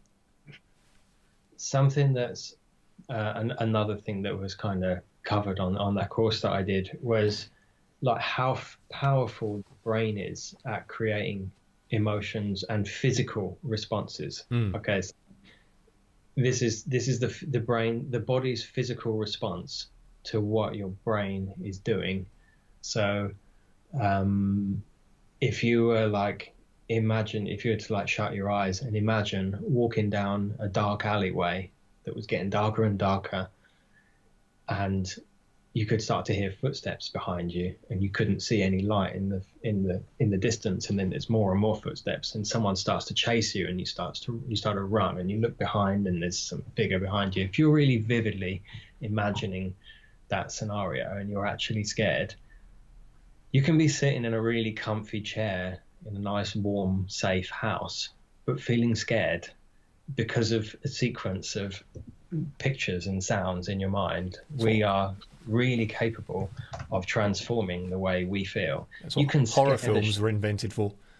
Exactly, yeah. And we do it. We'll watch a horror film, and then we'll go in the kitchen to get a glass of water, and we'll think there's a face at the window, and you don't want to look at the window because the curtains haven't been drawn and it's all just black glass, and there could be someone on the other side of it, and you get all that like anxious feeling of like, what if there is someone there? There's not, but what if there is? And that's your brain creating a powerful physical response to a thought process. And that's a lot of the time what we are suffering from when we feel good or when we feel bad. It's through that. And I think a large part of what I've learned over the last couple of years is to really think more, like play put the right pictures in your mind and put the right voices in your mind, because we all talk to ourselves and we all see pictures and videos in our minds all the time. So make them good. Yeah. Like, someone walks into your house, this is a quote from Richard Bandler, but if someone walks into your house and sprays swear words all over the wall, you don't just leave it there, you paint over it. So if someone says shit to you like, you'll never be able to do that, you'll never amount to anything, or you're rubbish at that, then write over it, because otherwise you're just looking at something you don't want to see. And you can blame people all you like, but that's not going to help you. Like, finding out the reason and going, oh, it's because when I was 6 my grandmother did this, or my parents never, whatever, doesn't help you now. That's just an excuse. It doesn't help you now. Just do something else about it. Yeah, because it may be the thing is, obviously, as we grow older, and as Carrie's put, but it's also the hand you've been dealt that isn't necessarily your fault. Absolutely agree, because if you've had a really bad upbringing, if you haven't had that support network, you are going to struggle probably more than someone who has. But again, what's done is done. And but again, the best thing about the past is it's behind you and the future's in front of you, and you can't change the past, but you can change now and the future. So yeah, and you have the power to make decisions, and that's what I think a lot of people just forget, that you can choose, and it may be sometimes the hardest decision you possibly ever make, but you can choose to change. Because I think 90% of what happens in our life on a day-to-day basis is through choices we make. The people we speak to, the people that we associate with, the things we say, the things we do, all these things are. I like that analogy. I can't take credit for that. That's Richard Bandler. Look him up. He's awesome. That is a good analogy. But yeah, when you realise that you do have the power to make change in choices, you know, it can just be a really small little thing, but it can be, it can have a massive knock-on effect. There's so much you can do. You can literally, there's a whole world of opportunities and things to discover and things to learn and things to appreciate.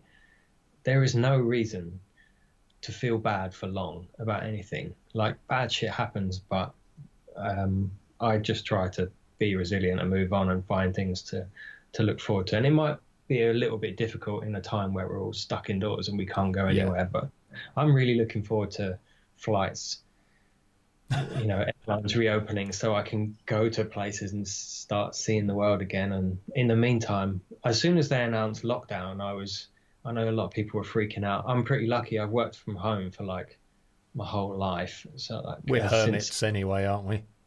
Yeah, it hasn't affected me until like last week, and even now I'm still working flat out. I'm still doing as much, and I'm still enjoying it just as much. I've got so much to do. It's great.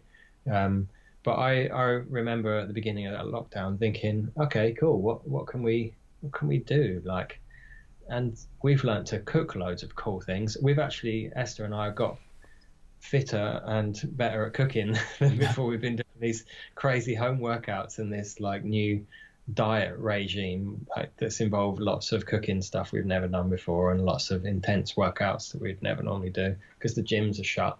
We can't go out. So I actually feel healthier and better than I did before. I've been drinking less alcohol.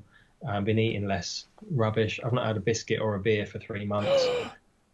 It's so just finding a good side of it. Like, right, if I'm stuck indoors and I can't go to the pub, how can I make that a good thing? Like, yeah, that's a really good. It's again just seeing. It's not being afraid to try new things, isn't it? And just explore. I mean, because we are so fortunate. The fact that everything you could ever want is on the internet now.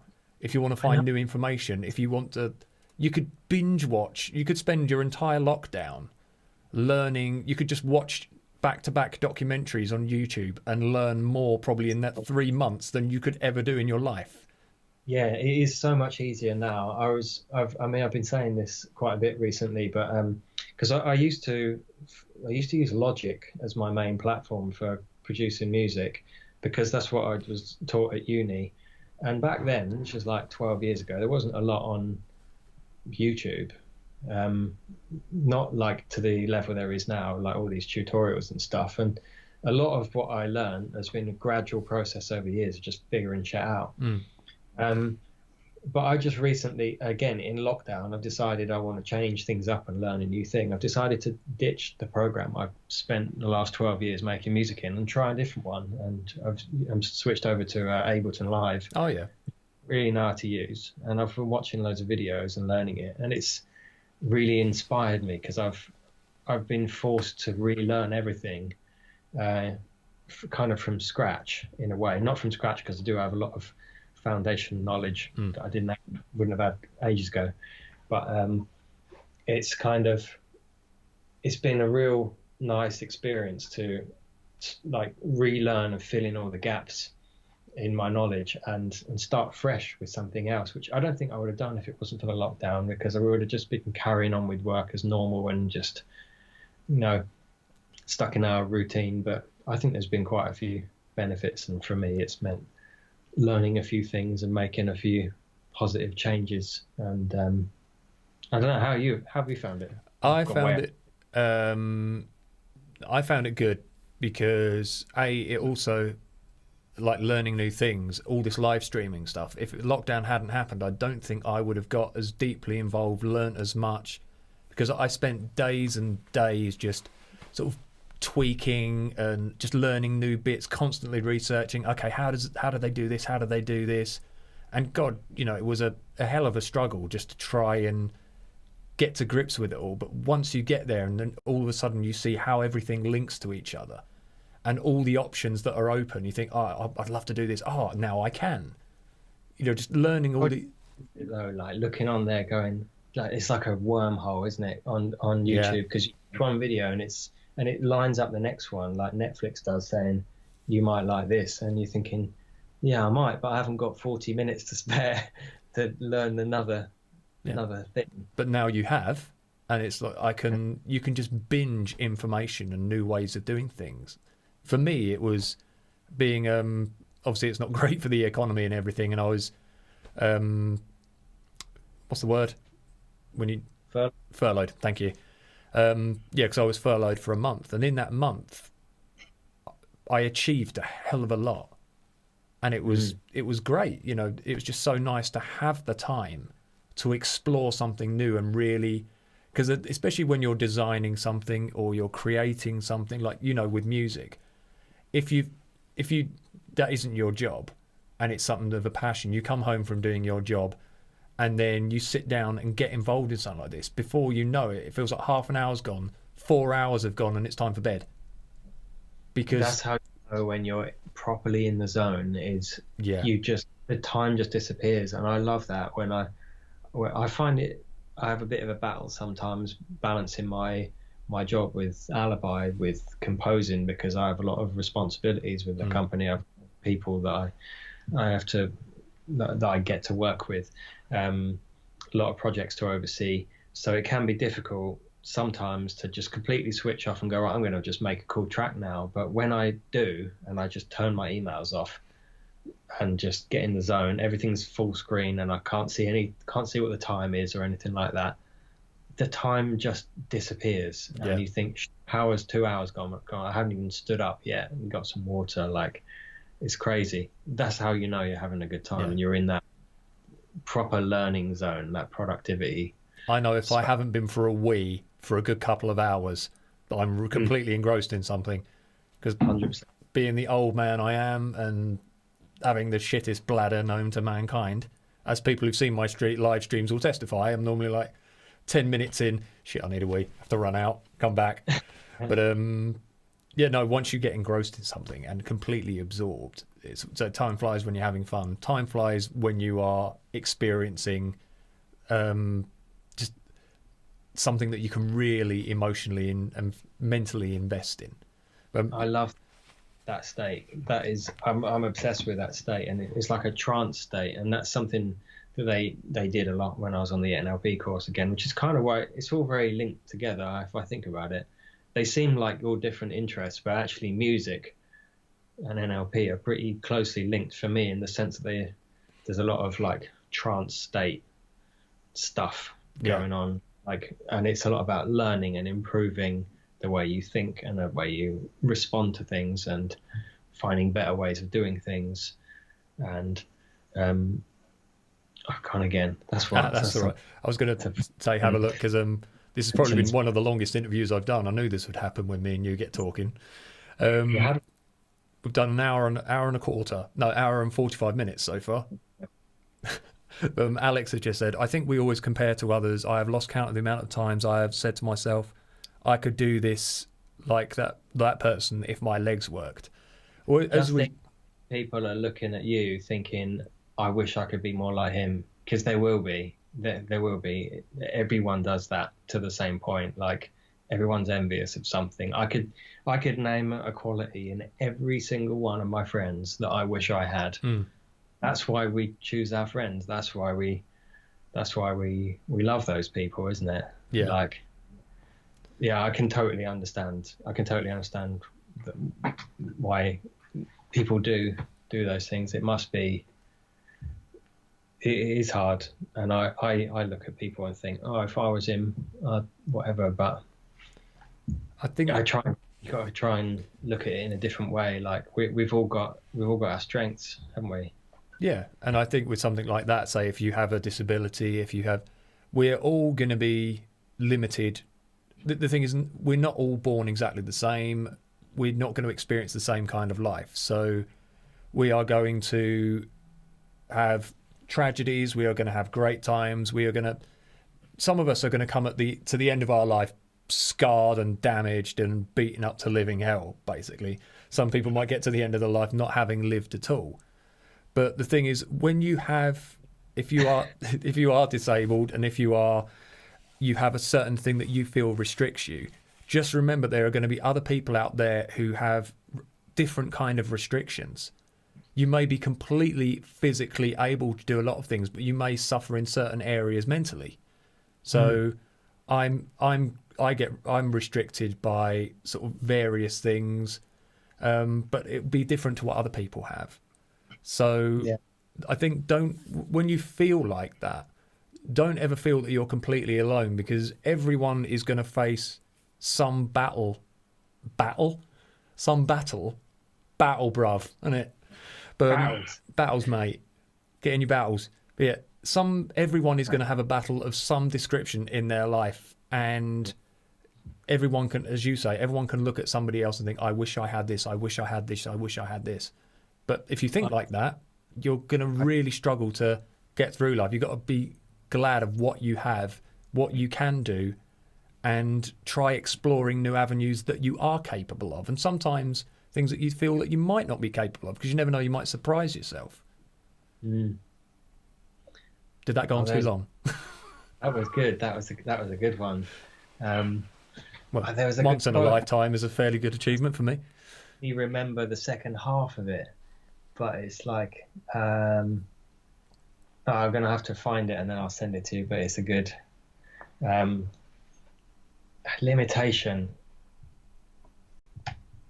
Anthony's just said 10 years ago or so I was writing riff after riff, song after song, but something happened at my point where my motivation to write just seemed to disappear.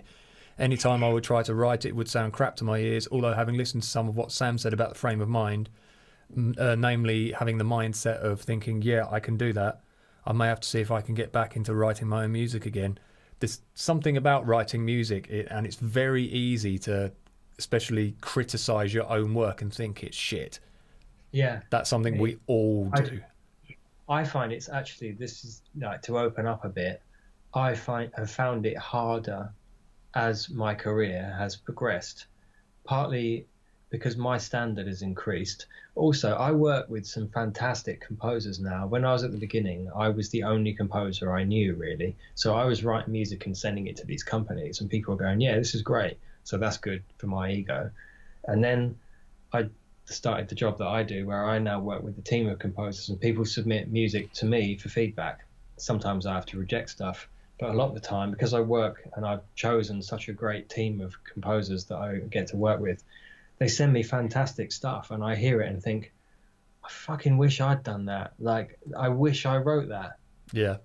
And there is this part of me that's going, why aren't you doing it? Why haven't you done that? why aren't you doing more?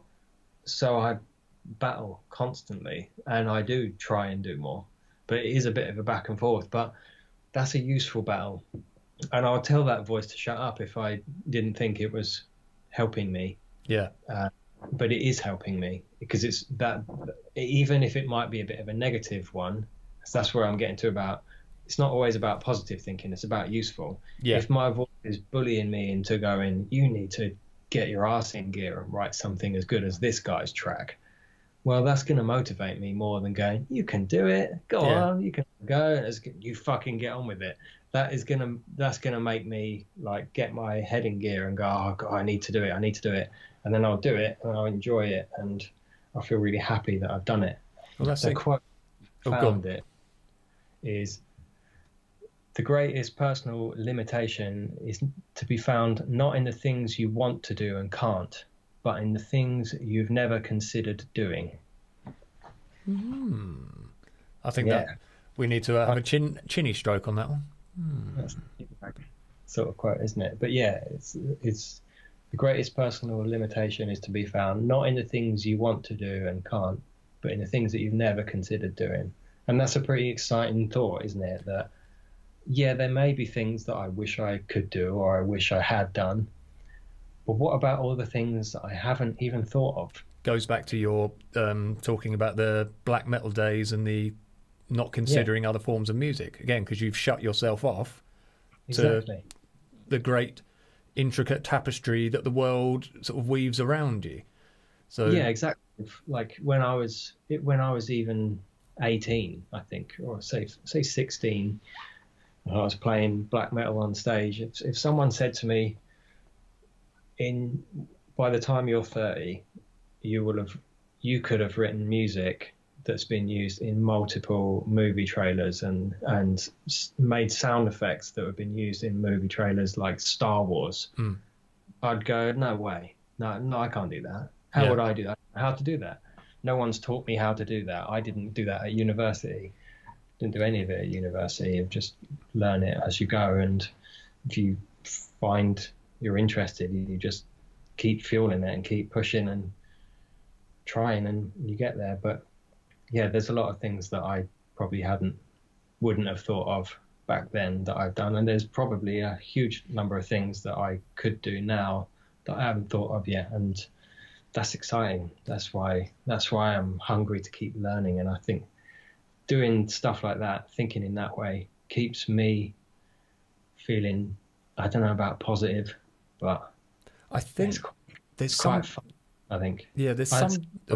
Sorry, there's I think there's a really good thing to learn about that. Failure is not always negative, because if you try something new and you fail, you get two options. You can be completely dissuaded and then just give it up and think, I'm never going to do this again. Or, I don't know about you, but I'm one of these, I know this from our gaming. When we game, if you can't do something once, you're like, okay, I've screwed up on that one. I'm going to have another go, and I'm going to have another go, and I'm going to spend all cocking night on this thing until I find a way to make it work. Because you know it can be done. Yes, exactly. It's meant to be done. Like, they haven't made it so no one can do it. And you go on YouTube and you'll see like 12-year-olds nailing it, and you'll think, how are you doing that? It can be done. So you go back in, don't you? And you're like, right, I did something wrong. And that's the fun bit. It's that, like, I love that about gaming, actually.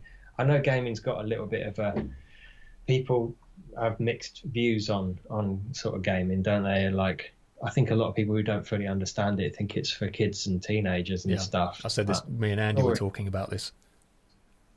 Yeah. It's there's so much depth. I don't know, maybe computer games 20 years ago used to be like that. I know, like Pokemon on Game Boy from when I was a kid was, there's not a lot of depth to it, but something like Elder Scrolls and a lot of this stuff going around these days, the new games, they're so deep. The stories in them are incredible. The acting is incredible. The music, like, some of these games have bigger budgets than the biggest movies now, and they have incredible scores. So the idea of just sitting there playing a game for 20 minutes, like, it's not a game. I wish they'd change the name of it. It's an interactive experience. A game is Yeah. like Pac-Man. This is not a game, is it? Like, No. This is living vicariously through the medium of fantasy, or no, it is something special. And I think it's that, don't be afraid to try something new. If you fail at it, then you've given it a try, first thing, so you can tick something else off your list you've had to go at. But then if you fail at it, look at how you failed, try and do it differently next time. I've got a good quote to sum that up, which is what I was just searching for. Go on. Another banger. Banger. Quotes. There are no failures, only feedback. Nails it. You couldn't say that in any fewer words either, could you? That's there are perfect. No failures, only feedback. So anything that comes back it's to learn from. Like, I didn't fail, I just learned how not to do it. Every time you do something that doesn't work, you've just ticked another thing off the list for that didn't work. Yeah. That's what not to do next time. What will I do next time? I think that is a perfect quote to finish the interview on. All right. Excellent. Well, dear boy, as always, it's been... If I run out of a... No, I've got one more swig left. It has been way too long since I've made your acquaintance, so hopefully at some point soon we can hook back up and enjoy a lunchtime meal together and shoot the breeze. I'm looking forward to that. And a bit of Gwent as well. We need to bring that. Yeah, that was great fun. But it's been an absolute pleasure, mate, as always. So thank you for 2 hours of your time. It's been lovely. Thanks for having me. No, absolute pleasure. Yep. And thank you for everyone who's tuning in. Thank you for everyone who's liked the stream. Lovely to have you with us, and especially lovely to have your input as well. That's one of the things I do love about doing these streams, is to have all you guys putting your 10 cents. How much is 10 cents in English money? Pence. Yeah. About putting in your 2p, or whatever you want to call it. Yeah, I appreciate that. That is good. All right. Thanks very much, everyone. And Mr. Sam, I will stay chatting to you in the background after we sign off, because we've got things to talk about regarding Elder Scrolls very quickly. Yeah. So thanks very much, everyone. So you all take care, and we will see you soon. Oh, see you on Saturday for another bout of silliness and stupidity. So take care, everyone. See you soon. Bye-bye.